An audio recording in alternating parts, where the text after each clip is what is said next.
Antes de comenzar con esta teoría sobre el capítulo 4 de Deltarune, quiero advertirles que este video contiene spoilers importantes del juego. Si aún no se ha explorado a fondo los capítulos 3 y 4, incluyendo los jefes secretos, las zonas ocultas, las diferentes rutas y ciertos ítems especiales, te recomiendo encarecidamente que lo hagas antes de seguir viendo. Esta teoría se basa en muchos de esos detalles y quiero asegurarme de que tengas la mejor experiencia posible al conectar todas las pistas. Pero en caso de que cuentes con los conocimientos suficientes, puedes continuar. Estoy seguro de que hablo por todos al decir que el capítulo 4 de Deltarune fue absoluto cine. Vimos nuevamente a nuestro esquelético amigo, escuchamos canciones que pasarán a la historia, otra vez. Revivieron a un personaje que creíamos estaba hecho polvo. ¡Ay no, espérate! Nos enfrentamos al titán, vimos la profecía original de la que hablaba Ralsei y la determinación se vuelve cada vez más fuerte. Pero sin duda alguna, lo mejor de todo fue la batalla contra el jefe secreto, Hammer of Justice.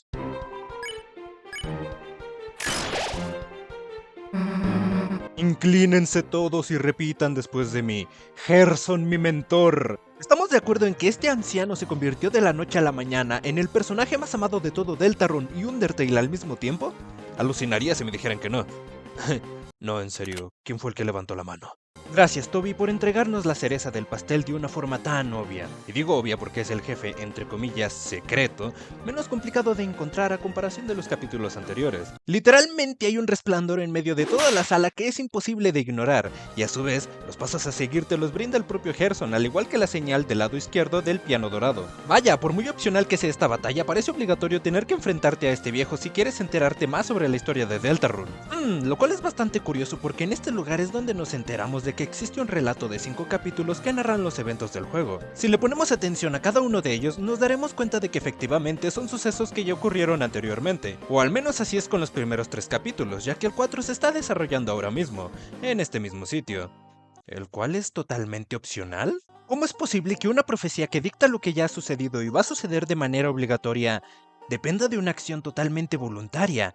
¿No estaríamos rompiendo las propias reglas de cómo funciona el predecir un futuro ya escrito? Después de todo, aquí es donde conseguimos la supuesta arma terrible, ¿verdad?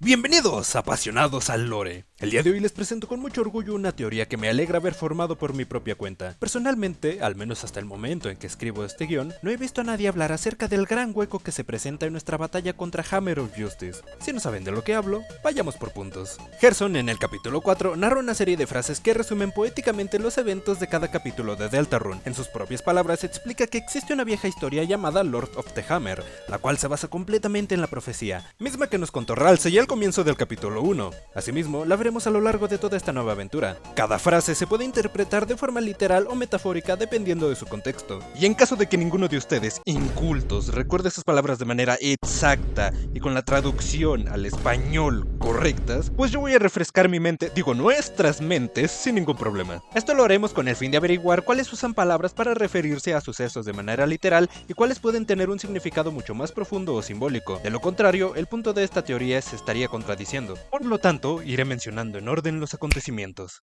Capítulo 1. La marcha del Rey Oscuro. Los héroes derrotan al rey y detienen al dragón.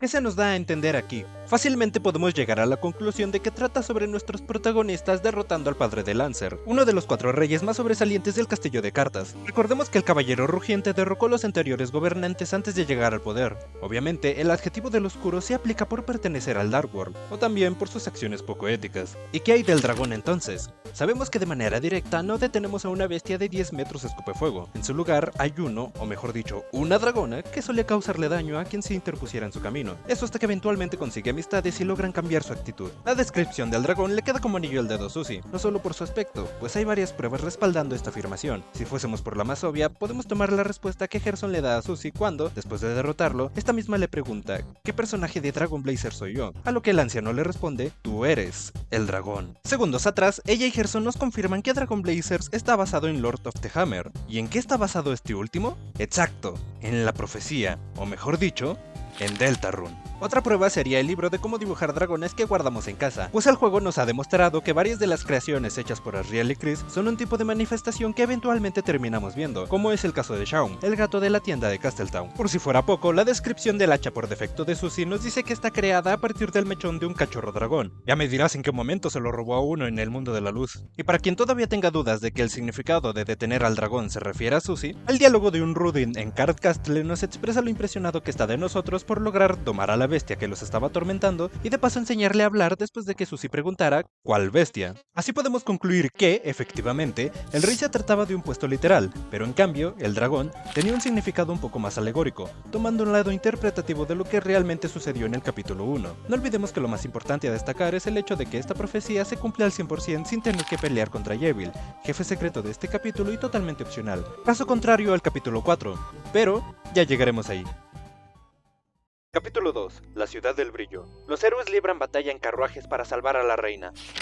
He de admitir que en un inicio creía que este capítulo era menos complicado de descifrar, y no me malentiendan, lo sigue siendo. Los carruajes son una mención directa a los vehículos que usamos en la montaña rusa para nuestra pelea contra Berly. Si bien no hacemos un acto heroico a través del escenario para rescatar a Queen, es un poco divertido pensar que de quien la estamos salvando realmente es del pájaro molesto. Aunque si nos ponemos más serios, podemos interpretar el mensaje como si la acción de salvarla fuera un objetivo inalcanzable, porque después de escuchar las palabras de Berly sobre los planes de Queen para dominar el mundo, es cuando comprendemos la gravedad de la situación, y lo que más tarde desemboca en la revelación de que al haber más de una fuente, podemos despertar a un titán. Aquí es cuando verdaderamente la salvamos al contarle las consecuencias, haciéndola cambiar de opinión e invitándola a Castletown para que no desaparezca de este segundo mundo oscuro.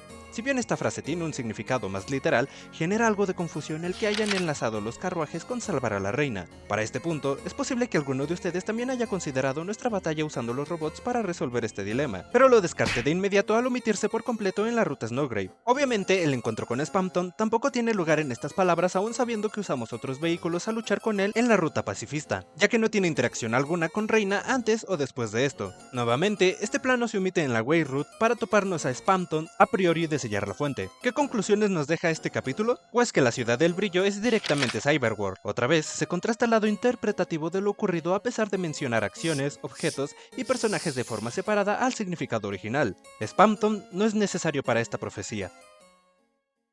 Capítulo 3. Las islas de Northern Light. Los héroes viajan entre las islas y vislumbran una tierra perdida. Ok, aclaro de una vez que este fragmento es un poco largo, pero contiene datos curiosos que probablemente no conocías y estoy seguro de que te pueden gustar. Alguno de ustedes se estará preguntando por qué no traduje la palabra Northern Light. Ah, nadie lo hizo. Igualmente les voy a decir, la razón es que en realidad no se trata de algún acontecimiento, sino de un nombre. ¿Qué? ¿A qué me refiero? Verán, cuando estaba escribiendo esta parte me di cuenta de un detalle muy importante, y es que en un principio creía que este término se refería a algo más simbólico. Por ejemplo, si hubiese traducido la palabra como luces del norte o aurora boreal, ambas traducciones correctas al español, inmediatamente lo relacionaríamos con un evento en el que veríamos algún tipo de show de luces o algo similar. Esto sería erróneo, ya que, de haberlo hecho así, hay una sola isla que cumple con las características de dicho acontecimiento. Esta sería nada más y nada menos que la llamada el Trópico del Amor, isla en la que, si interactuamos con las palmeras, inmediatamente comenzarán a cambiar de color. ¿Por qué digo que sería un error considerarla como la isla de la aurora boreal? Por el detalle de que dicha palabra en inglés nos habla de que las luces se ubican al norte, no al este del mapa.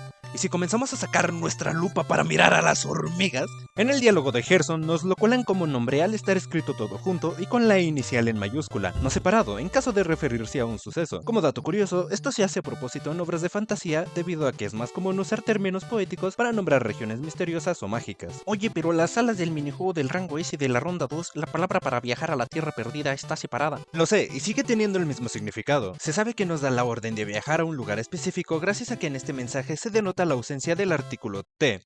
Parece meme, pero cambia sutilmente el significado. En vez de indicarnos algo como ve a las luces norteñas o a la aurora boreal, nos habla de ir a un lugar con nombre propio. Más en concreto, la mazmorra con la runa delta de 4 triángulos. ¿Cuál fue la necesidad de resaltar todo esto y de paso pulir nuestro inglés? Creo que era muy necesario porque si este lugar tan emblemático recibe este topónimo, podemos desglosar el título para averiguar que las islas de Northern Light son todas las ubicadas por debajo de lo que se supone es la Tierra Perdida. Espera un momento, ¿cómo que se supone? ¿No acabas de afirmar que sí lo es? No sé ustedes, pero subir a este lugar sigue siendo una acción parcialmente voluntaria. No estás obligado a subir aquí a menos que quieras la llave del búnker para posteriormente derrotar a Shadow Mantle.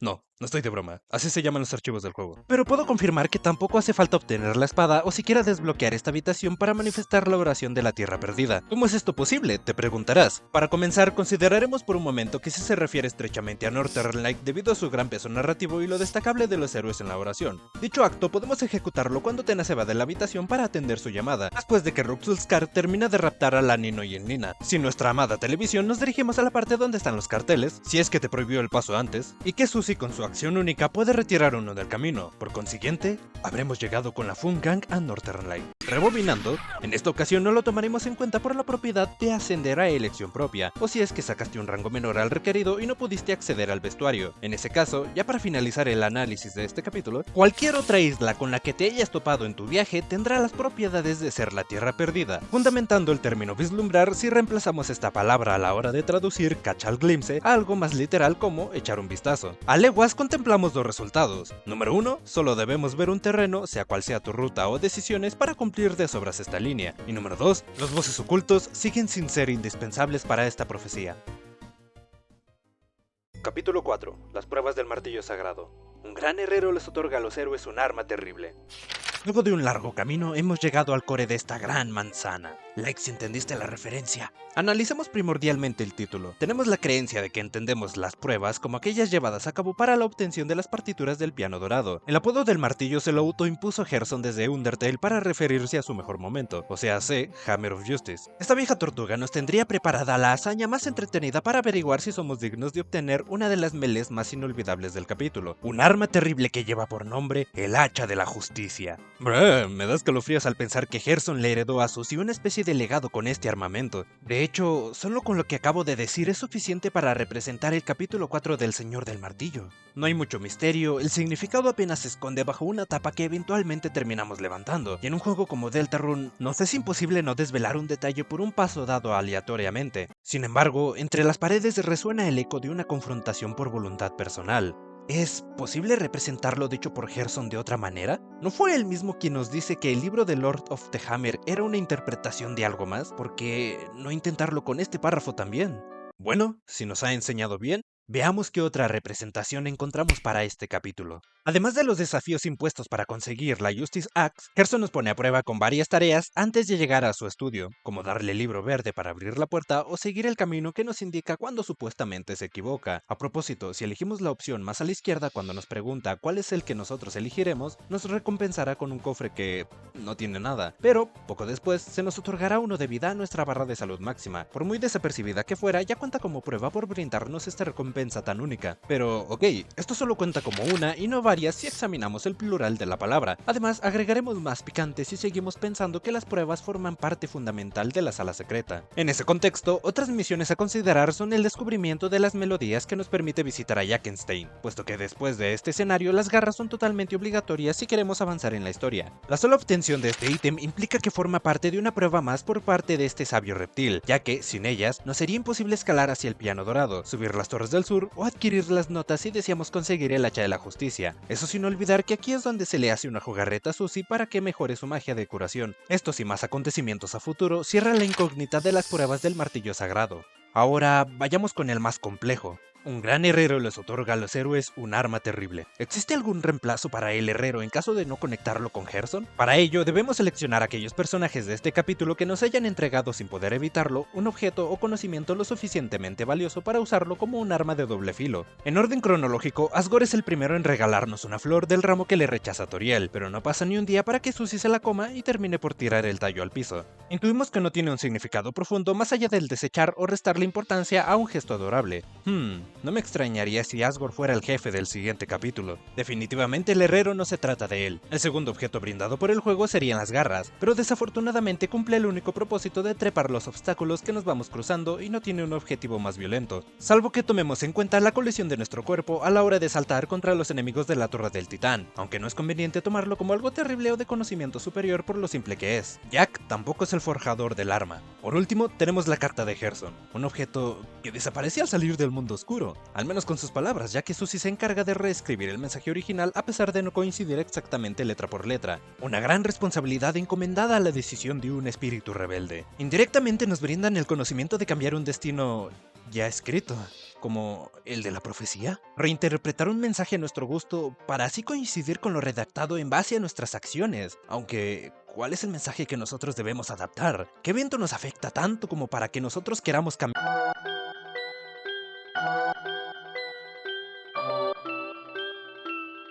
El segundo héroe, la chica, con esperanza cruzada en su corazón.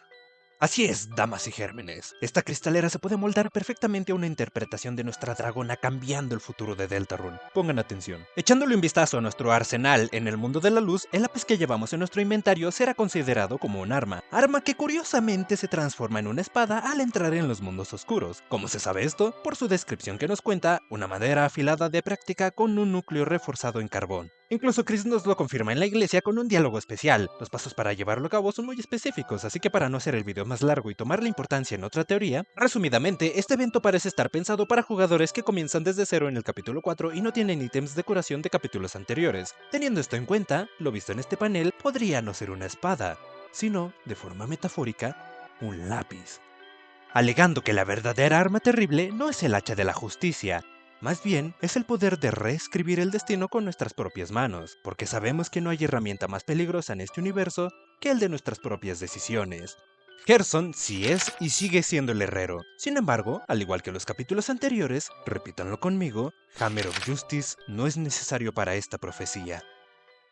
Pero ¡hey! ¡Alto, fiera! Personalmente siempre he pensado que una teoría no es divertida si no tratamos de predecir el futuro. Así que, esta es mi predicción de lo que podría llegar a ocurrir al final de Deltarune. El que Hammer of Justice nos haya arrebatado nuestros objetos al querer curarnos en su batalla, me hace creer que se trata de un foreshadowing o un mal presagio donde más tarde ocurrirá lo mismo, dando pie a un escenario donde un antagonista o villano nos arrebatará dichos ítems y nos quedaremos sin la oportunidad de sanar a algún integrante moribundo. O, quizás debería decir, aquella persona perteneciente a la profecía rota por Susie.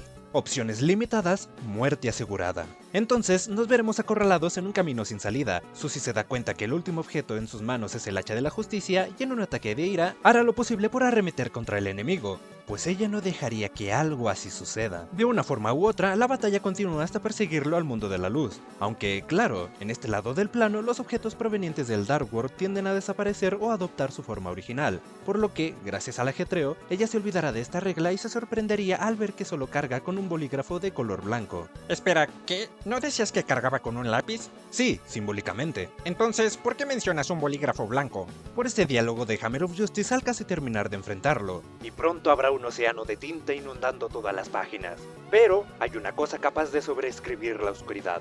Un bolígrafo blanco, conocido como esperanza. Señorita, yo creo que esto es lo que sostienes.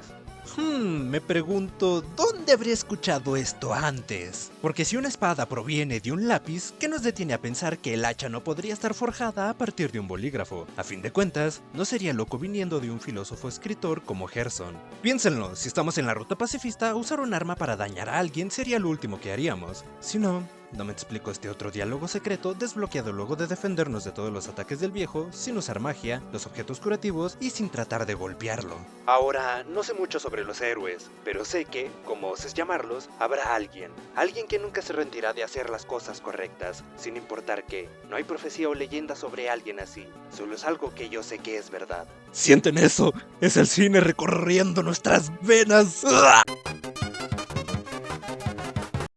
Perdón. Dándole a entender a Susie que la única opción viable en esta situación hipotética es la de tomar lo que posiblemente será la decisión más mortal de toda su vida, la de sacrificarse para salvar a ambos mundos, y de esa forma habrá cambiado de la única parte de la profecía que estoy seguro jamás veremos. Aunque también me imagino un segundo escenario exactamente igual, pero con la obvia y más evidente diferencia de que no contamos con el hacha de la justicia, pues en esta partida jamás nos enfrentamos a Hammer of Justice por ser un jefe opcional. En su lugar, cuando buscamos el último objeto de nuestro bolsillo, nos hallamos un lápiz, convergiendo con el mismo resultado de antes, donde la heroína termina muriendo al darse cuenta de que la historia no está predestinada a ser seguida, sino que puede ser reescrita, incluso sin un arma de verdad. Y oigan, no estén tristes por este desenlace. Si tuviera que apostar por un final feliz, entonces tengo la ligera esperanza de llegarme a preguntar lo mismo que Gerson. ¿Qué es un Darkner? Pero Susie sangra, ¿no se convertirá en realmente tiene que morir? ¿Qué pasará con ella entonces? Debe existir otro final, porque sangra. Debe existir una forma de salvarla. ¿Salvar? ¡Salvarla! Los puntos de salva... ¿Y tú?